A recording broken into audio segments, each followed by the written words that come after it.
We want to welcome Ashley Spillane. She is a graduate of George Washington University and now the president of Rock the Vote as she launches a new campaign to sign up millennials to vote in the midterm elections.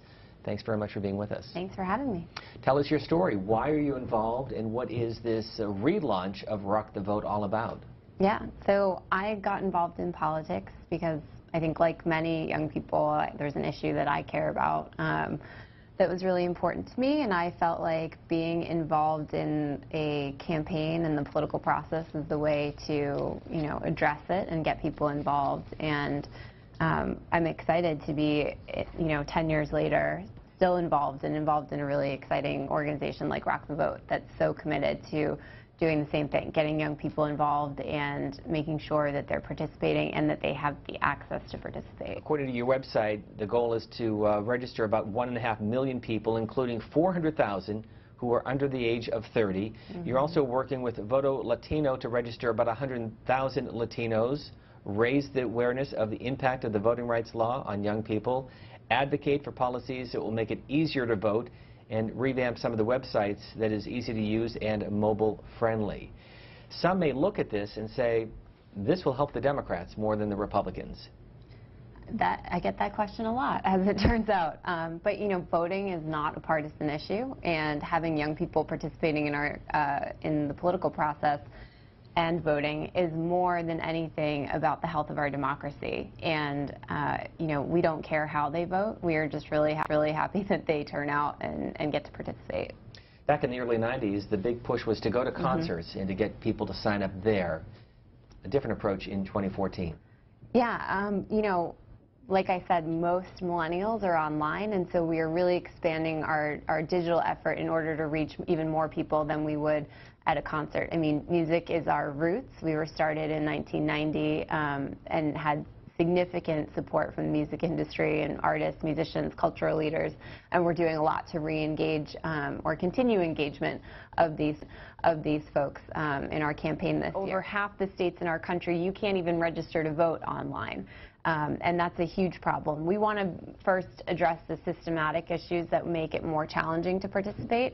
And then second, our big campaign this year is, we haven't announced our creative concept, but we'll be around this issue, this idea that, by not voting, you're saying you're totally fine with how things are. And we know that that's not the case. All of the polling that you're sharing indicates that. And so we have a really big job ahead of us to make sure people understand that if you want to produce change and you want to see issues that matter to you addressed, that you have to vote. It is the largest generation, and there's a lot of power in that in order to change things.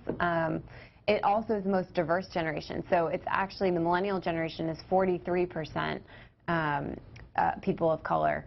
And it's huge, and it's growing, and I think as a result of that, the diversity that we have, you're going to see new issues be addressed in a different way and progress made. Okay, go ahead with your comment or question. Yeah, I'm curious, we've been talking a lot about the 2014 midterm elections as well as the 2016 presidential elections, but I think a lot of people don't pay attention to the Republic part of the Democratic Republic. What does Rock the Vote do anything on the local and state level as far as for local and state elections? Thank you, Alex. Yeah, we are involved in actually all elections. We want people to vote at all levels of government and increase participation across the board. And so the information that you can find on our website about your local elections and the information that you need in order to participate is a key component of our program. This is a tweet from a viewer saying, with the illegal immigration, youth unemployment is soaring. Do you follow issues like that?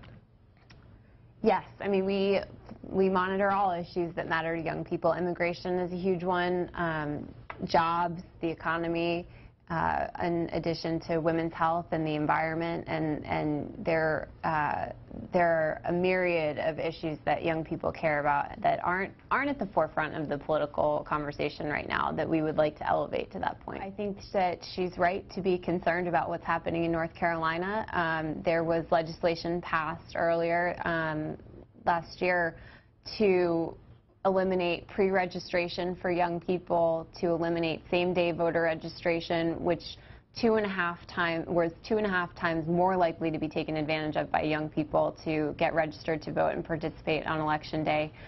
There have been cuts to civic education. There's been cuts to, they've eliminated mandatory registration drives in high schools.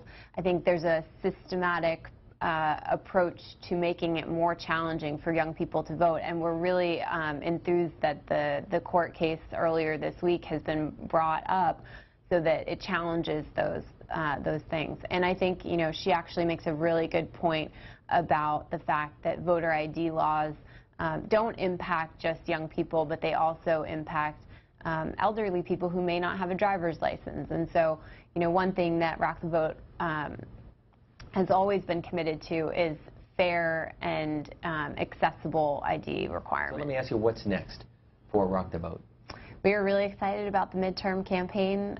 We are going to be registering, as you said before, 1.5 million people, continuing to engage people online in an ongoing conversation about why participation matters.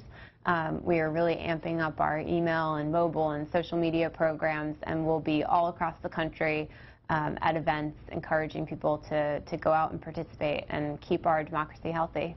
Our guest, the president of Rock the Vote, Ashley Spillane, joining us here in Washington. Thank you very much for being with us. Thank you for having me.